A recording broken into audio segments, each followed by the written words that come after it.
Hey,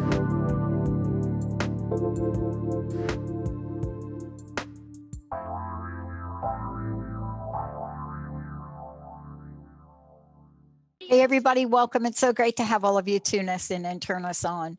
We have a great show planned for you today. My very special guest is going to be joining us as we take a journey into the world of ancient memories.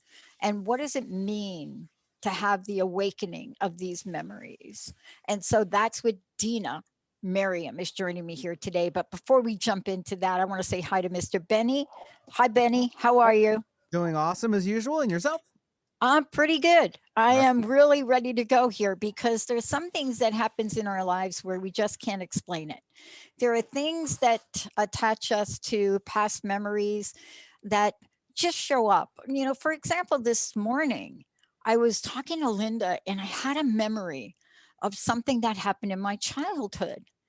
And I was wondering now what caused me to bring up a memory that I did not share with anyone. You know, what was it in that moment that hit me? What was it? Was it maybe that I was listening to, you know, the Joe Biden talk about gun law legislation, or actually, I didn't see the whole presentation he did, but I saw enough of it to bring me to a situation in my life that I pretty much buried in my first year of high school. And how did that perhaps touch upon a part of my existence that goes beyond this skin, beyond this world, beyond what we consciously wake up and say, I think I'll watch Netflix today? Something that is so deeply embedded in a narrative that may explain to us many, many things. But how many of us have heard some of the expressions around karma? Even if we don't understand what karma is, we have a sense of it. But today, joining me here, and especially to talk about cause and effect, one of my favorite topics. I love talking about it so much that I studied cause and effect for about 8 years, and I didn't come out any smarter. All of that work, and I still didn't get it. But what happens in life when we do get it? Today, I am so thrilled to have all of you join me, join Dena, and think about when the bright moon rises, the awakening of ancient memories. This is Dena's story of a rich, extensive past lives. Yes. And if you're wondering, is that just Dena? Does she just have those past lives? Do I have past lives? Do we all have the ability to check this out, that maybe it would explain some of the step work we do in this life? I don't have any answers to my own questions, but that's why I've got her here. Dena, it's great to have you here. Welcome. Thank you, Pat. Thank you for having me. And we share a very intensive interest in the workings of cause and effect. That's been my lifelong area of interest and study. Because if you understand how the past effects are present, then you can see how better to create the future, because we are now creating our future. And it's such a fascinating, let me just call it an idea for a moment. And the reason I like to call cause and effect an idea is because I'm a kid from New York. And here's what I want to ask you. This morning, a memory came to the forefront. Something on the television or something I was watching triggered it. An event from my childhood, which I never shared. I never talked about it. And I think because it was such a horrific event and it had such consequences, but it didn't feel at the time as a child that it was a new event. It felt like something that was familiar. And yet here we are now, and we walk the path. And sometimes we wonder, how did I get here?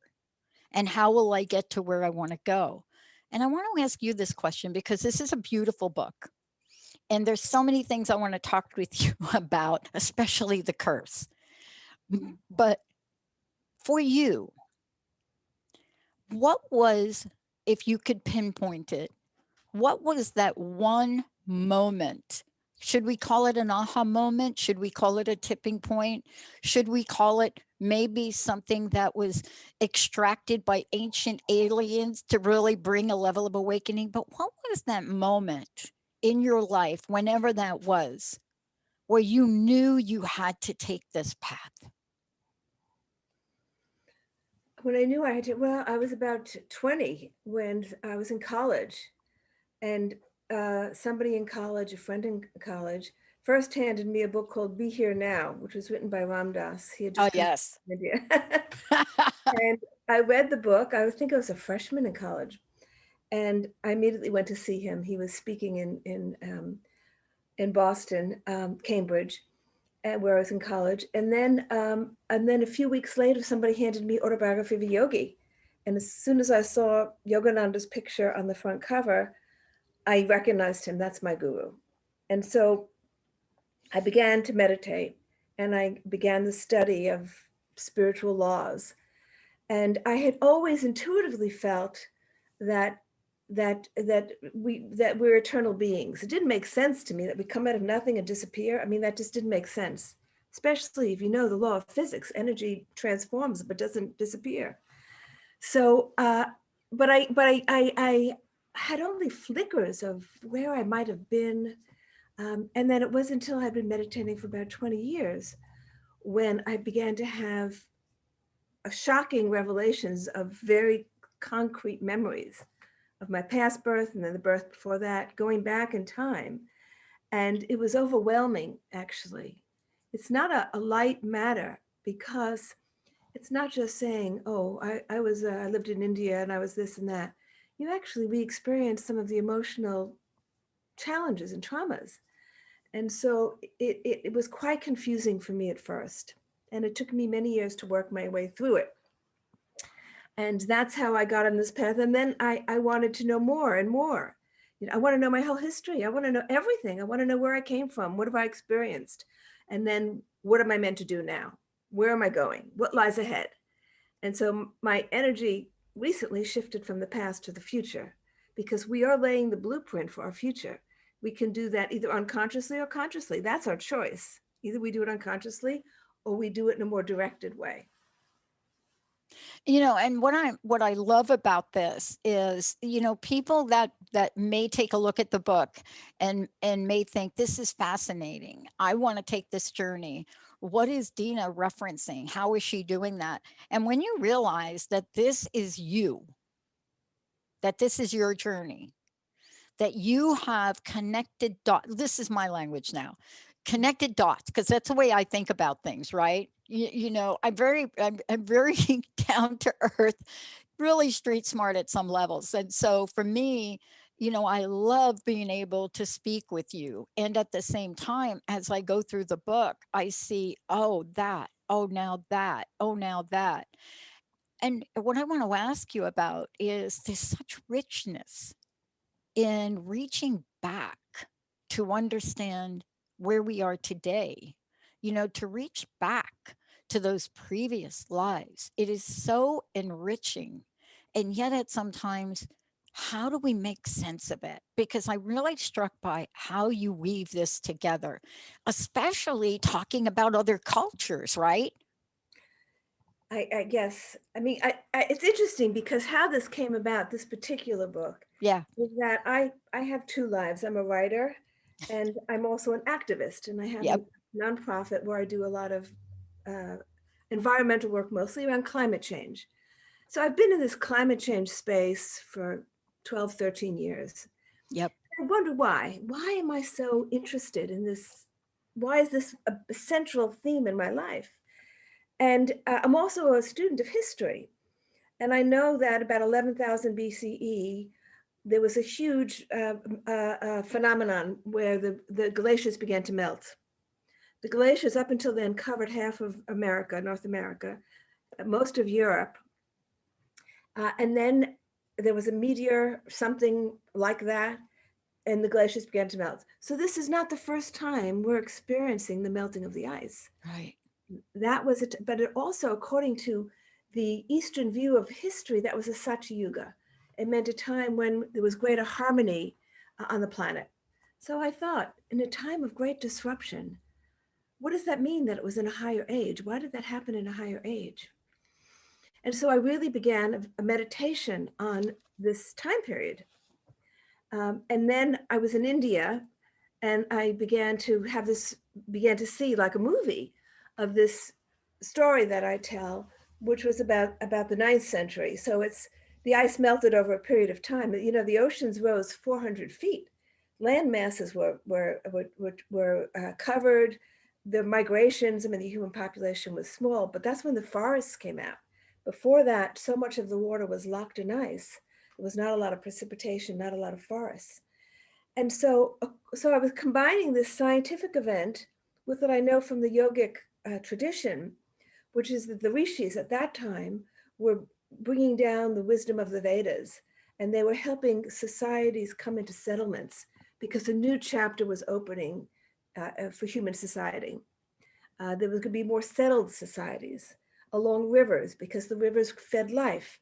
Yeah. And so I wanted to see both things. I wanted to see what it looked like on a material plane, and spiritually what was going on, that we consider it to be a high age, what was going on spiritually.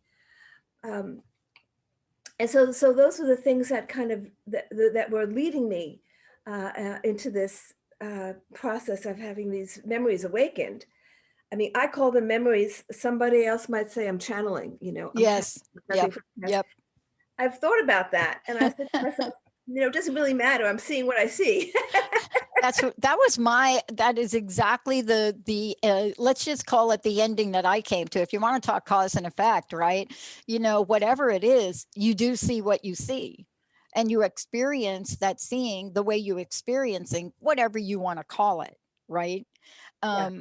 And, you know, I was so fascinated by this, and it leaves so many questions, but then answers so many questions.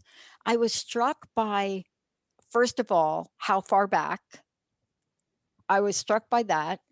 And I was struck by the question of soul remembering. You know, how is it, or does the soul remember? You know, how connected are we to lives here, lives there, lives way back?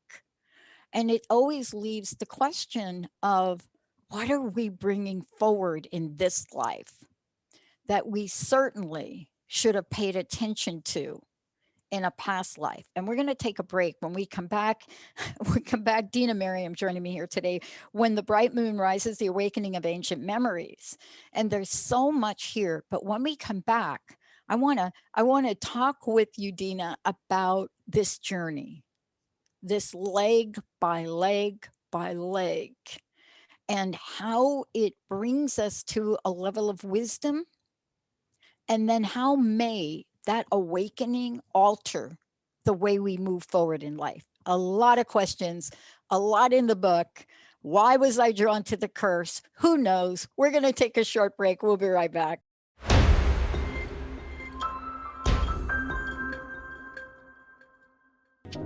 Welcome back, everyone. Dena Merriam joining me here today. When the Bright Moon Rises, the Awakening of Ancient Memories is this fantastic book.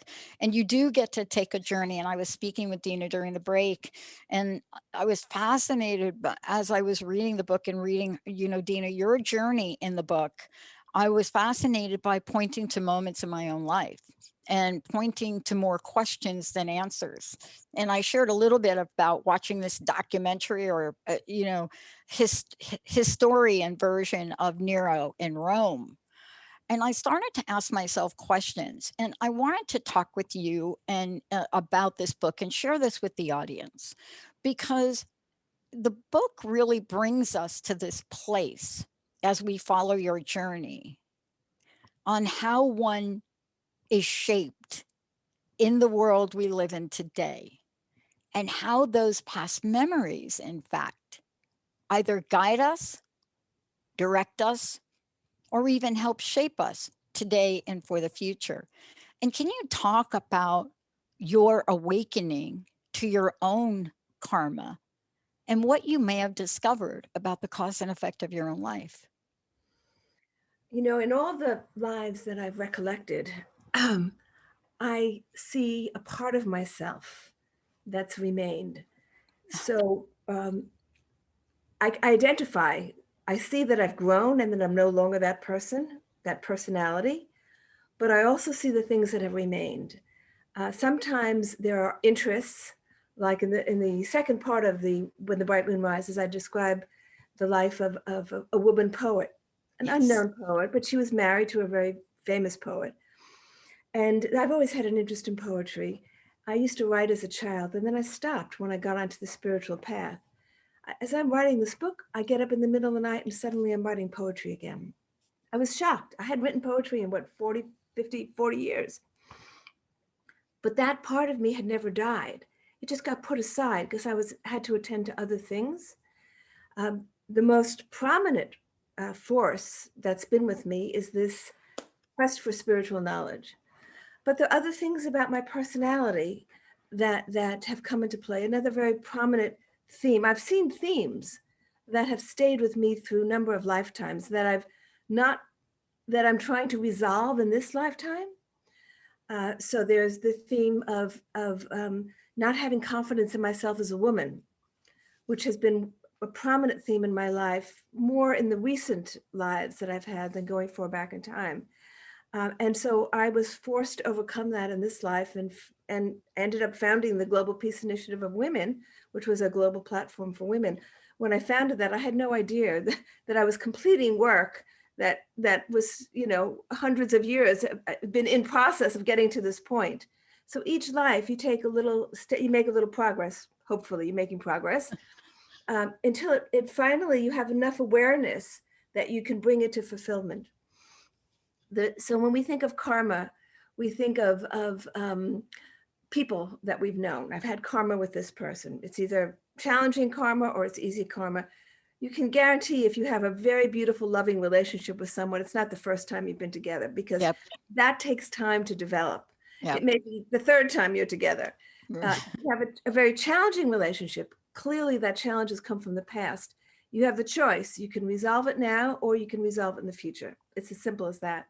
The way I see the law of cause and effect, it's the universe seeking equilibrium, a state of equilibrium to balance itself. So everything needs to be rebalanced. The timing is flexible. The how is flexible, but a rebalancing needs to take place. And just like there are laws in physics of, any energy put out comes back, this is the same. This is a parallel law. Any thought and action and speech, that's all energy that's put out. And so it's, you reap what you sow. I mean, it's in all the traditions. It's not unique to the Eastern world. It's in all the traditions. Understanding it is very complex because there's so many factors involved. So what struck me is how things initiated thousands of years ago may emerge in this lifetime. It's not necessarily so sequential. What you did in your last life is affecting now. It could be things that started long ago, a relationship that was problematic long ago. Now is the perfect time because the conditions are right. So it's causes and conditions. The causes, the effects of a cause will ripen when the conditions are best so that you can have a learning. I always say there's no judge, there's no punishment. It's all about learning and awakening. Karma is there for our own growth because, if you're doing something harmful and if you don't learn and you do it again and you don't learn, well, at some point you're going to wake up and say, I'm eating too much makes me feel bad. I'm not going to do it anymore. Right.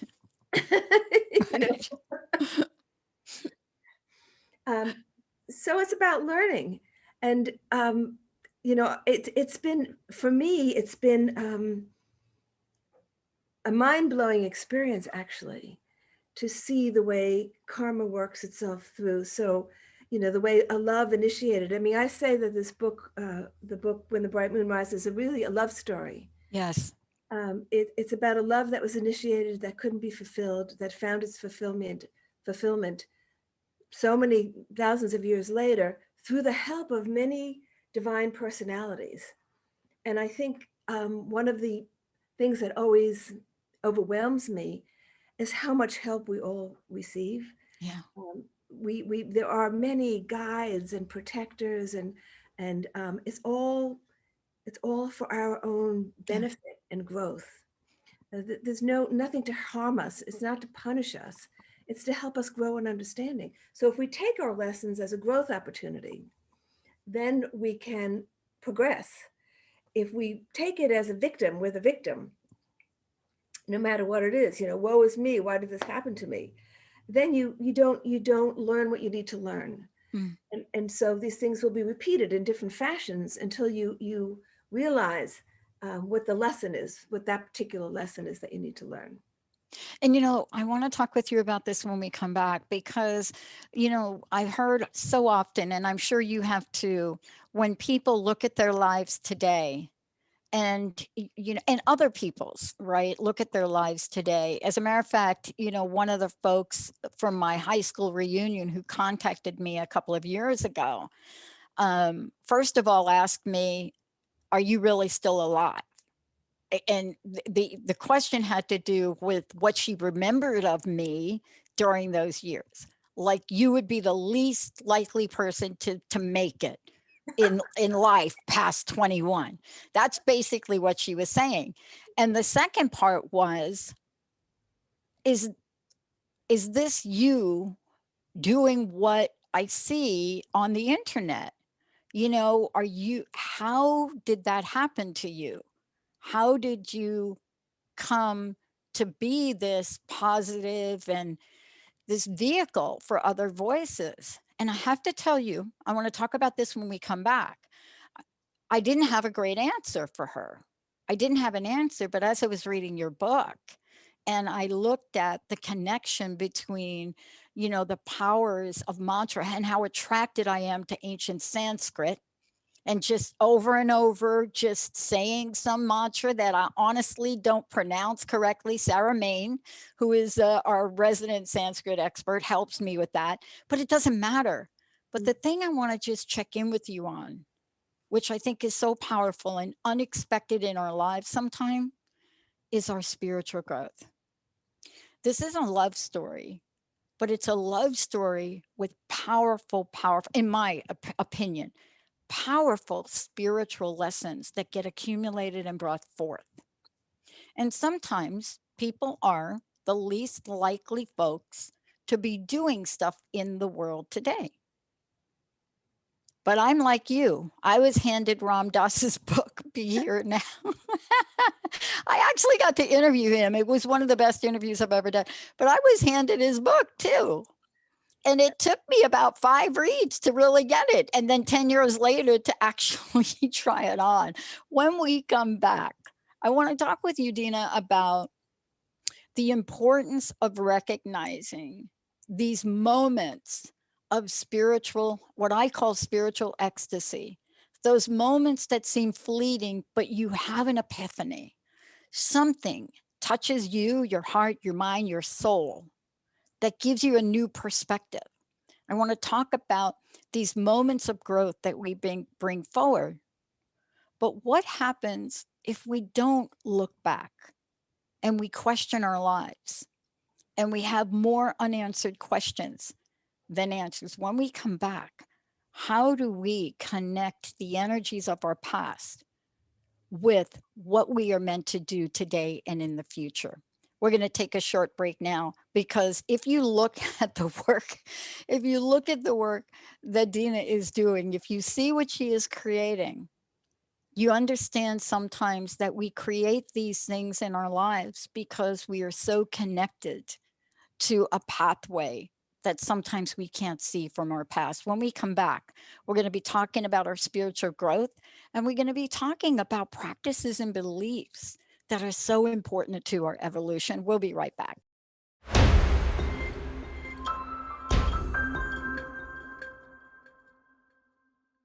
Welcome back, everyone. Welcome back. It's so great to have all of you tune us in and turn us on. Dena Merriam joining me here today, When the Bright Moon Rises, The Awakening of Ancient Memories.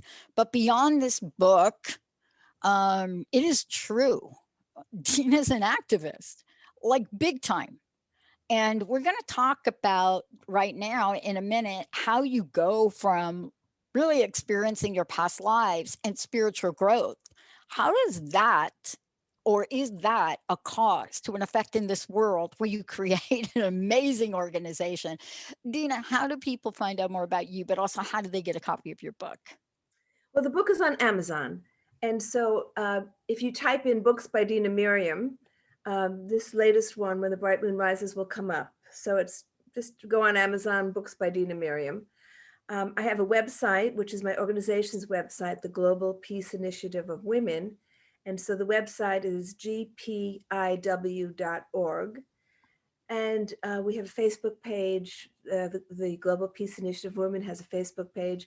I have a public page where I sometimes do book readings or post things.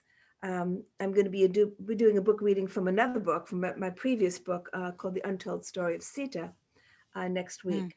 And so my favorite thing is doing book readings. I love, because to me, when I'm writing, I'm getting the teachings. Yes. It's like I'm downloading all these teachings, and then I read them after, and it's like, wow, I need to think about that.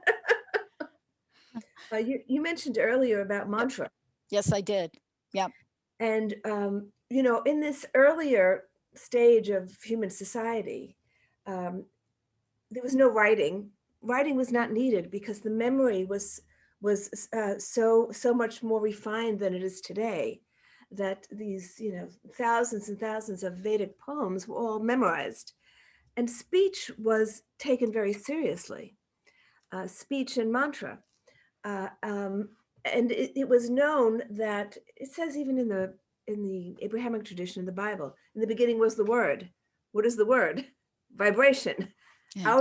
Out of the unmanifest came vibration, movement, and from that everything else came. All traditions kind of come back to that. Vibration, as we see it as the word, is very powerful. You can create things, you can destroy things, and so mantras can both create and destroy. So depending on the intention of the mind. So. And they had something in those days called the sankalpa, which is a vow. When you take a vow with a certain intention, it has to come to pass. It's a very focused mental intention that you make. We know this in all spiritual traditions talk about affirmations. If you want to gain self-confidence, there's affirmations you can do to help you gain confidence. If you think of yourself as having a weak body, there are affirmations you can do. Trouble financially, there are affirmations you can do. So the power of speech, it's really mental intention behind the speech, is well known, I think, to all spiritual traditions. We've sort of lost that, and I think it's coming back a little bit. But it was interesting to see. It affected me in writing this because I'm much more conscious of my speech now. Yeah. I mean, let's talk about this for a minute, because it really is, and some people really are looking at cause and effect right now, but I've really heard a number of different people, and I've read a number of different articles right now about how people are talking about the acceleration of what they call spirituality. The acceleration, the expansive nature of it, not just in the United States, but all over. And there are some people that are pointing to COVID-19 as really the driver of that. I'm kind of, I'm glad you brought that up. do you agree? Absolutely. Yeah. And so that's why I love cause and effect, right? Because you take a look at something and you say to yourself, what part of me is being awakened now from whatever this experience is I'm having now, which, by the way, may have happened to me in a past life, a COVID-19 in a past life. And I wanted to talk with you specifically about the spiritual growth that comes from connecting the dots of past lives, because sometimes you can't explain why you are now doing a mantra why you are stuck on something, why I turn on my internet and I go to a particular mantra and I just play it over and over and over and over again, and I may not even know the words. So can you talk about the connection between spiritual growth and, in fact, your journey back and forward? For many people, it takes quite a while to find what you came to do in this life, what your real work is. Some people are lucky they hit on it when they're 25, but I think for most of us, it's a matter of working through interests we may have had in the past. So you may work through numerous things, or building the skills you need to do the work that you really came to do. For me, I see that the work that I really came to do is writing these books, which I only started doing about 5 years ago. I've been having past life memories for 20, 30 years. But to me, it was just all personal. I never thought of sharing it. I was just seeing it. And I was like, oh, wow, I really need to think about that. I need to meditate on that and try to understand what the lesson is there for me. But I think there is many people say this, there's an acceleration going on because we're in an evolutionary moment. If we don't evolve, if we don't change the way we live as a human society and interact with everything else, we're going to experience a lot of suffering. So I think a lot of help is coming in to help us evolve to a point where we understand really how the systems work. If we destroy part of an ecosystem, then the whole chain is being affected, including us. You can't just think, well, I'm just going to destroy that. It doesn't matter. It's not going to affect me. Everything affects everything else. And we may say that interdependence, but do we really understand it? If we really understand it, and then again, when does this spiritual understanding affect the policy level, up to the people who are only thinking in terms of short-term results and short-term profits? The next election cycle, they're not thinking 10 years, 20 years. What's the next generation?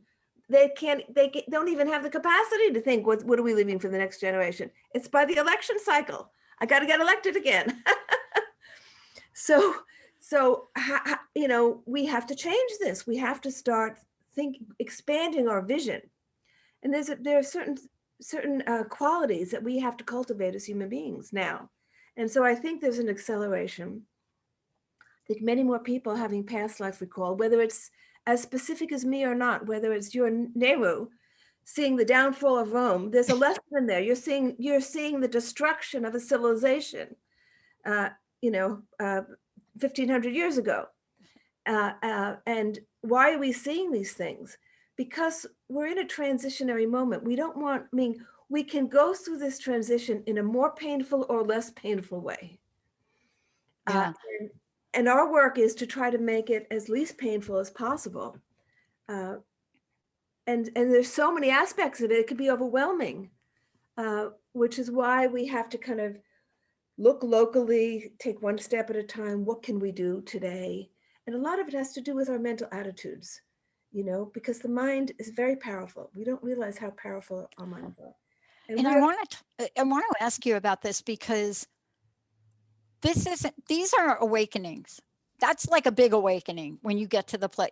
Just what you just said right there. It is what we call an aha moment. And, it's interesting to me in the book, China and India.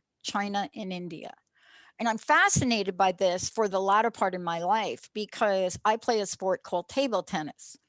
And when I go, and if you looked at my team, shall I say, the people that I play with, my mixed doubles partner, my doubles partner, when you look at them, it's fascinating, because my doubles partner is from India. And it's interesting how absolutely intrigued that I am about mantras. I mean, I can repeat mantras, the Gayatri mantra, or the Gayatri mantra, or people say it differently. And I get fixated on that. And there I am, and I'm getting help pronouncing it right, but who cares? And it's not, and I'll do it on a show, and people look at me like, dang girl, you're like Patty from the Bronx. What is that? What is that language you're teaching? And you know, your book helps. And I really don't have a lot of answers, but I'm not alone in this. There are a lot of people that are saying that mantra that are not from another country or another place. And I wanted to ask you, how is it that these spiritual, how should I say them, nuances are now showing up over and over and over again, more places, in places that people wouldn't connect? Because I'm not alone Oh, about no, doing no. things like that. I know people doing I mean, Gayatri Mantra is foundational for me. I know people all over the world who are doing the Gayatri Mantra, who are non-Indians, you know, and my grandson does the Gayatri Mantra. And actually, in writing this book, when I went back into Vedic times, I came to understand the Gayatri Mantra in a different way, because to the rishis, in their relationship with the sun was symbolic of the illumined mind, the enlightened mind. So in worshiping the sun, they're calling upon the enlightened mind to shed wisdom. May the wisdom of the enlightened mind enter me. May I reach that level of attainment, of spiritual attainment. It's a profound mantra, ancient. It's the oldest mantra that we know. And to think that these ancient people were praying for illumination. Wow. That was their, you know, the sun being the symbol, because it sheds light, it sheds physical light, but they were praying for the spiritual light.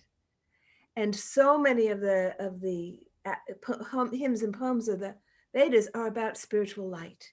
They're obsessed with light, with illuminating the mind with the light of wisdom. So,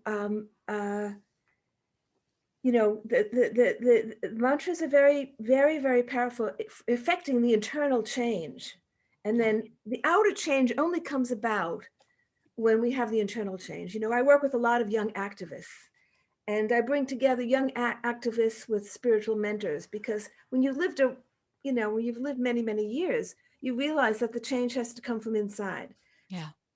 Young people want to go around fixing everything, you know, they're just to fix this and fix that. But if the change doesn't come from inside, nothing really gets fixed. You know, and I think I think it gets patched. My mom used to talk about a patchwork of curing, right? Yeah. She used to talk about, you either get at the core of the source of it, or you just put a little Band-Aid on it. I mean, that was the way she explained it to her kids. I mean, honestly, we had to go like 40 years before we even got what she was talking about. But we think we're handling it, right? It's Band-Aid. We're putting Band-Aids on. I mean, this whole COVID experience, you know, instead of just dealing with the symptoms, we have to deal with the causes, which is when we destroy biodiversity on our planet, we destroy ourselves. Yeah. There's no two ways about it. Yeah. Just like cultural diversity, there's a whole big thing now about diversity. Biodiversity is the essence of the web of life. And we don't even understand, scientists don't understand how one thing affects the others, you know. Insects are dying. Well, what is that going to do to the birds and the reptiles? And if they go, then what? So this whole connection between this incredibly magnificent and complex, diverse system that's of life that's evolved over so long, we have the power to destroy it. And if we don't awaken the wisdom within us to care for it and help mend it, it's not going to be good. So this is why I think that all these spiritual practices, you know, are necessary to help us strengthen the spiritual energy field of the planet. Yeah. Do you find that, this is just a general question, my sense is that the public, let me call it the public, people, humanity, have become more open to the conversation of reincarnation, more open. And by the way, the reason I say that is I always use our pop culture, believe it or not. I mean, I use our pop culture as a lens. And so I've always been fascinated, even as really young child, watching these movies that some people would call science fiction, or they would, they put them in that arena. Now we put them, a movie like Avatar, we put it in a certain arena, right? Mm. But for me, every time I watch these, I'm thinking, wow, that's not just a movie. That is a projection. That is Exactly. a knowledge. That is a Exactly. wisdom. There's Exactly. something happening trying to get us some kind of message, and we're getting it through this public arena of airwaves and wave frames. And, this is a wavelength. I mean, this is a wavelength. And somehow it's coming in, and these people in Hollywood or wherever they are creating these things. What do you think? We're being prepared as in the human community to begin to meet with other species. That's clear. And these movies that come in are preparing us for that. There's so much information that's not been released that the government knows about visitations and meetings. It's a whole subject in itself. But I do believe that we're being prepared to acknowledge that, we're not the be all and end all. Mhm. There's other life forms out there. And I want to talk for a minute about China, Please. if I Yes, may. please talk about China, because I mentioned my table tennis partner from India, but I also have to mention my partner from China. This was a revelation to me that my life in China, because I've written about other lives in India. I've known about my connection with India. I'm more Indian than most Indians, but I had no memory of China. And I had a bit of an edge around China because of Tibet, because of Yep. Tibet and because of the conflict with India. And then when I was in Thailand, actually, when I started having all these memories of China, and I realized, oh my God, I have a very deep connection. In the book, I recount 3 lives in China as a Daoist, as a very involved Daoist. I had no knowledge of Taoism before. I respected it as I respect all spiritual traditions, but I found myself becoming a Taoist again, and immersed and falling in love with China, falling in love with ancient China. As a matter of fact, I began to plan a trip there. I wanted to go to the sacred Daoist mountains. They have very sacred mountains in China. It got interrupted by COVID. I have to put off that trip, but I will go to those sacred mountains because there's a spiritual awakening. In all my work with young ecologists, the most spiritual are the few that we are working with in China. One of them has translated all my books. He's translating this one now into Chinese. And the depth of their practice, of these Buddhist practitioners in China, young people. And I know that a lot of techie people, business people in their 30s are leaving that world and going into monasteries, Buddhist monasteries, to deepen, to learn meditation. So when we think of China, we shouldn't just think of the political system, And so I've dived now into a whole study of the different emperors, of Chinese history, to understand better the political system of China, because they have their own trajectory. They don't come out of democracy like we do. They come out of a long history of emperors, and the ancient emperors were enlightened, just like the rishis. The ancient emperors were wise men. It wasn't a hereditary thing. When the term ended for that emperor, they would get together the wise men and choose the next one. And so there's a lot. We have to be humbled here in the West. All of us who've grown up here, we've grown up with the idea that we're the most advanced and we have the best, blah, blah, blah. And truly to appreciate and to understand how we need to move forward as a world community, because China and India are becoming very important in the world. First, China, India is not far behind. Well, the latest financial information came out about growth. India leading the field. I can't remember the exact percentage, but increase in economic growth. I think India was 12 point something, and then China next, and then we were third.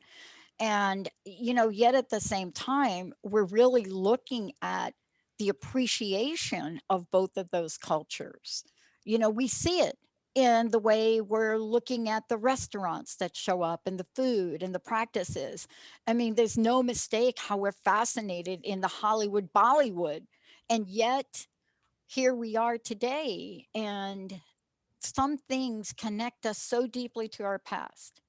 And I think that's what your book is really, calling forward. It's really an invitation for us to explore this, because there are some things you can't explain to your friends, like why all of a sudden I'm in my 30s and I'm starting to learn how to cook Chinese food. What? Hmm. I'm Italian, Yeah. right? Yeah. What the heck? You get walks, you're getting lessons. Why? Out of anything. And it took me a long time later to figure these things out. But isn't the message in closing here the power of connecting the dots, but also seeing the potential for spiritual growth? I think the message is the potential for spiritual growth, and we mustn't forget the power of love. Oh my gosh, yes. The Yeah. power of love that continues, that is not subjected to the death of the body. Mhm.